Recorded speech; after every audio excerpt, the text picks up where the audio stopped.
अगर आप इस चैनल पे नए हैं तो इसको सब्सक्राइब कर लीजिए और बेल आइकन को प्रेस कीजिए ताकि हमारी नई आने वाली तमाम वीडियोस की नोटिफिकेशन आपको मिलते रहें और आप हमसे कनेक्ट रहें।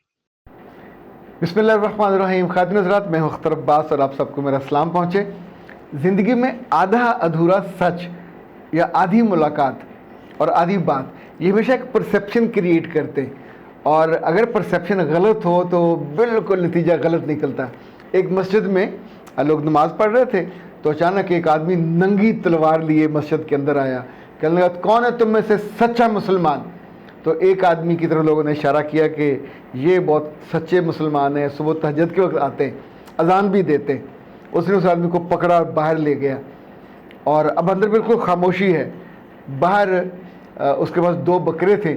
उसने एक बकरा उसके पाँव में लटाया, उसे कहा, हाथ पकड़ो, तुम नेक आदमी हो, ज़िबह करो। उसने ज़िबह किया, उसको वहीं छोड़ा और अंदर दोबारा आया।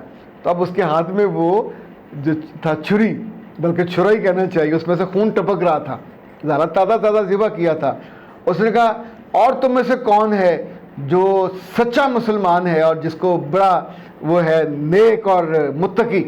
अच्छा, अब बिल्कुल सबको सांप सूंघ गया। तो एक आदमी की तरफ दूसरे ने इशारा कर कहा, ए बहुत नेक आदमी है। अच्छा, वो गुस्से में खड़ा हो गया, कहने लगा, बकवास करता है ये, कमीना आदमी ना हो तो।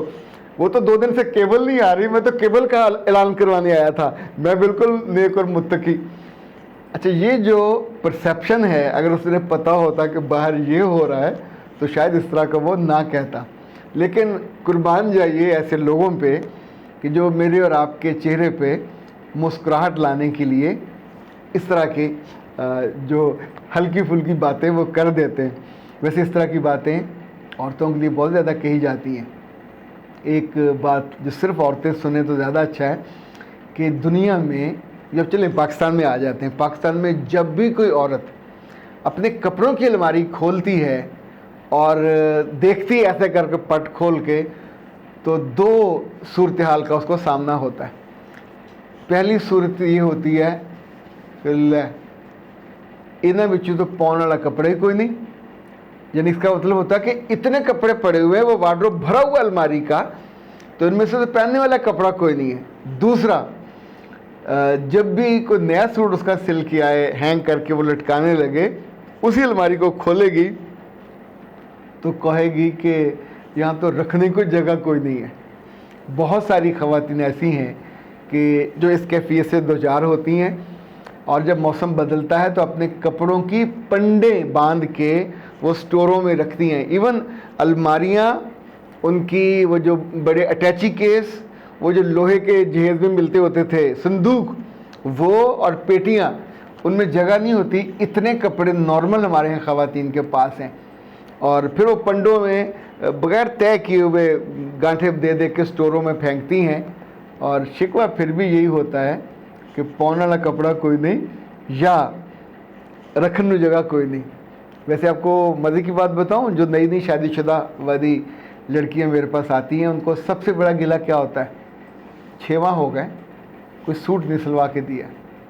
ना सास को तौफीक हुई, ना मियाँ को तौफीक हुई। तो मैं कभी कभी अपनी मुस्कुराहट को छुपाते हुए, कंट्रोल करते पूछता हूँ कि मेरे बच्चे, शादी वाले जो कपड़े थे वो सारे गलत हो गए? तो पूछती है, क्या मतलब?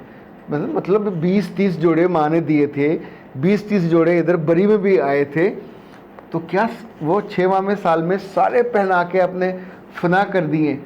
मगर इसके बावजूद, खातून है ना जी, लड़की के साथ कभी इस तरह के मौजू पे बहस नहीं करनी चाहिए, उसको बरहक जानना चाहिए। अगर मियाँ ने कपड़े नहीं सिलवा के दिए तो जालिम है, और अगर माँ ने एक सूट दे दिया तो माँ के कपड़ों से अलमारी भरी हुई है, दिल भी भरा हुआ है। ओके जनाब, ये तो वैसे हल्की फुल्की बात थी। अब जो आज का सवाल है वो बहुत शर्मिंदा कर देने वाला है, सीरियस है। मगर उससे पहले 2 बच्चियों ने पूछा कि सर मेहरबानी करें, ये जून पूरा कोर्सेज़ को हमें अलाउ कर दें, एक की कीमत में 2। तो मेरे बच्चे, मैंने इसका अनाउंस कर दिया था, अब आपको याद दिला देते हैं कि एक कोर्स आपके पास 100 घंटे रहता है, तो 2 कोर्स होंगे तो 200 घंटे रहेंगे। हर कोर्स के एवरेज 10 से 12 हिस्से होते हैं, और हर कोर्स के आखिर में, यानी हर हिस्से के आखिर में टेस्ट होता है। ऑटोमेटिक ये होता है, आप साथ साथ जवाब देते जाएंगे, साथ साथ ही आपका रिजल्ट आता जाएगा। 70% मार्क्स आपके हुए तो इट्स गुड। अगर कम हुए तो आप दोबारा टेस्ट का भी ऑप्शन होता है, पर उसके लिए आपको थोड़ी मेहनत करनी पड़ेगी, दोबारा से करना पड़ेगा। और फिर आखिर में आपको सर्टिफिकेट भी, जिससे पंजाबी में कहते हैं सर्टिफिकेट भी मिलेगा। ओके जनाब, जब आपका कोर्स मुकम्मल हो जाया करे तो अपनी वॉइस मेल में किसी मैसेज में मुझे 0300 946 8746 पे अपना फीडबैक ज़रूर दिया करें। आप ये भी बता सकते हैं कि सर इस मौजू पे मैंने कोर्सेज कर लिए हैं और मुझे अब नया इस मौजू पे कोर्स चाहिए, तो वो भी बना दीजिए। ओके जनाब, इस अच्छी बच्ची ने जो मसला रखा वो थोड़ा मुख्तलिफ है, तकलीफ़ दे भी है। वो कहती हैं कि शर्मिंदगी मुझे इतनी है कि मेरी नींद उड़ गई है, क्या अल्लाह मुझे माफ़ कर देगा? ये एक स्टोर की सुपरवाइज़र के साथ काम करती हैं और FA इनकी तालीम है, ज़्यादा तालीम नहीं है, लेकिन सेल्स में, जैसे आपको अंदाज़ा बड़े बड़े स्टोर्स पे 20-20, 30-30 लड़कियां काम कर रही होती हैं। कुछ ने पैंट्स और कोट पहने हुए होते हैं, मुख्तलिफ ब्रांड्स के कपड़े पहन के उनके प्रोडक्ट से पास खड़ी होती हैं। ये बच्चियाँ उन घरों से होती हैं जो ज़िंदगी में आगे बढ़ने की एफर्ट कर रहे होते हैं। इनके घरों में सहूलतें नहीं होती, इनके घरों में आसानी भी नहीं होती, और लेकिन होती करैक्टरफुल हैं, इनमें बात समझदार होती हैं। अब आप लेट निकालने के लिए, ज़िंदगी की बेहतर सहूलतें लेने के लिए ये बेवकूफ़ जल्दी बन जाती हैं। इन्हें एक सुपरवाइज़र ने बेवकूफ़ बनाया, शादी का लालच दिया, तरक्की का सब्ज़ बाग दिखाया कि तुम्हें जल्दी में बाकियों पे तरक्की दे के तो फ्लोर का इंचार्ज बना दूंगा। और फिर वो कहती हैं कि एक रोज़ उन्होंने कई लड़के और लड़कियों को रोक लिया ओवर टाइम के लिए, ये ईद पे, यानी ईद के दिनों में जब चूँकि ज़्यादा देर खुलते हैं स्टोर तो ओवर टाइम में पैसे भी ज़्यादा मिलते हैं। तो जब ओवर टाइम ख़त्म हुआ तो उन्होंने, सुपरवाइज़र ने कहा मैं तुम्हें छोड़ देता हूँ तुम्हारे घर। तो मुझे भी आसानी लगी कि वैगनों पे धक्के खाने की, मैं उनकी मोटरसाइकिल पर बैठ के घर चली गई। तो घर पहुंची तो रात के 11 बजे थे और घर वालों को चूँकि पहले बताया हुआ था, खाना तैयार था, तो सुपरवाइज़र को भी रोक लिया कि आपने मेहरबानी की है, बच्ची को छोड़ने आए हैं तो खाने के लिए रुक जाओ। लेकिन बेवकूफ़ी ये की कि उसके पास ना तो वालिद रुके, ना कोई भाई रुका, ना वालदा रुकी, और सिर्फ उन्होंने इस बच्ची को उसे खाने के लिए, खाना सर्व करने के लिए भेज दिया।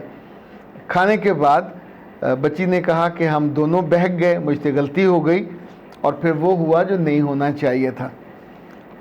अब वो दोबारा मिलना चाहता है और मेरी नींद उड़ गई है, मुझे किसी का खौफ नहीं है, मुझे स्वाय अपने रब के, और मेरे रब ने हमेशा मुझ पे करम किया, मेरी इज़्ज़त बचाए रखी और मुझे बाइज़्ज़त नौकरी भी दी।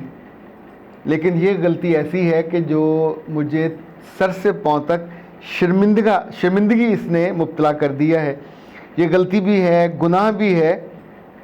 क्या मेरा अल्लाह मुझे माफ़ कर देगा और क्या इसका कोई उपाय है?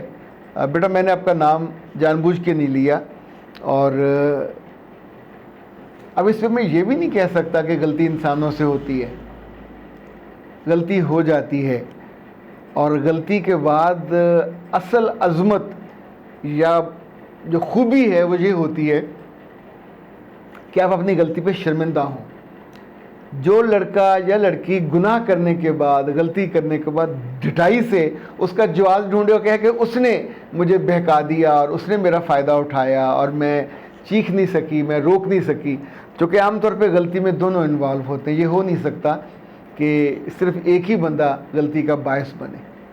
तो अब मेरे बच्चे, एक तो इसका जो उपाय मुझे समझ आता है, अपने दिल से इस गलती के एहसास को कभी कम ना होने दीजिए।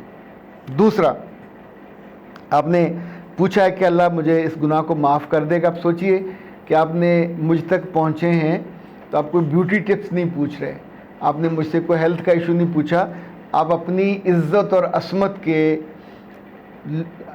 जो समझे कि लुट जाने पे आप परेशान हो, और ये ख्याल अल्लाह ही ने आपके दिल में डाला, ताकि आप इसका इलाज भी करा सकें। और इस कैफियत, गलतियां मेरा रब माफ़ कर देता है और दिलों के हाल देख के माफ़ करता है। गुस्ताखी उसको बहुत नापसंद है। एक गुनाह को, एक गलती को जो बार बार रिपीट करना, आपने कहा कि वो दोबारा मिलना चाहता है, तो मेरे बच्चे ना वो आपसे शादी करेगा, वो अपने लेवल पे भी करेगा ना, तब तक जब शादी उसने करनी है वो डिप्टी मैनेजर बन चुका होगा, तो पता नहीं उसने कितनी लड़कियों को बेवकूफ़ बनाया होगा। तो ये मत कीजिए, ना उससे दोबारा मिलिए, ना किसी सुपरवाइज़र के दोबारा झांसे में आइए। अल्लाह से दुआ कीजिए कि आपके लिए कोई अच्छा बर, इज़्ज़त वाला, हिफाजत करने वाला आपको मिले। और जब आप इलाज अपना करवाना चाहें फिर रब्ता कर लीजिएगा, तो इंशाल्लाह इसका इलाज, चूँकि इलाज की हमारी शर्त ही ये है कि आपने गलती के बाद तौबा की हो और आप उसका एहसास करते हो। वो सारी बच्चियां जो जॉब करती हैं, चाहे वो नर्सिंग में हो, टीचिंग में हो या मार्केटिंग के किसी शोबे में हो, बेटा आपको अल्लाह ने अक्ल दी है, दानिश दी है, दानाई भी दी है। लोगों के बेवकूफ़ बनाने पे, उस वक्ती लम्हे के दलदल में जब आप उतरने लगते हो तब भी आपको पता होता मुझसे गलती हो रही है, लेकिन तब आप नफ्स को नहीं रोक पाते और फिर बाद में इतनी सारी शर्मिंदगी भुगतते भी हो, झीलते भी हो। और अल्लाह माफ़ करे अगर ये ओपन हो जाए तो फिर रुसवाई उसका भी सामना करना पड़ता है। अल्लाह अव्वल तो से गलती से बचाए, लेकिन कभी हो जाए तो फ़ौरन हाथ जोड़ के तौबा करें और आइंदा गलती ना करने पे पक्का इरादा और वादा करें। अख्तर अब्बास को दीजिए इजाज़त। अस्सलाम वालेकुम।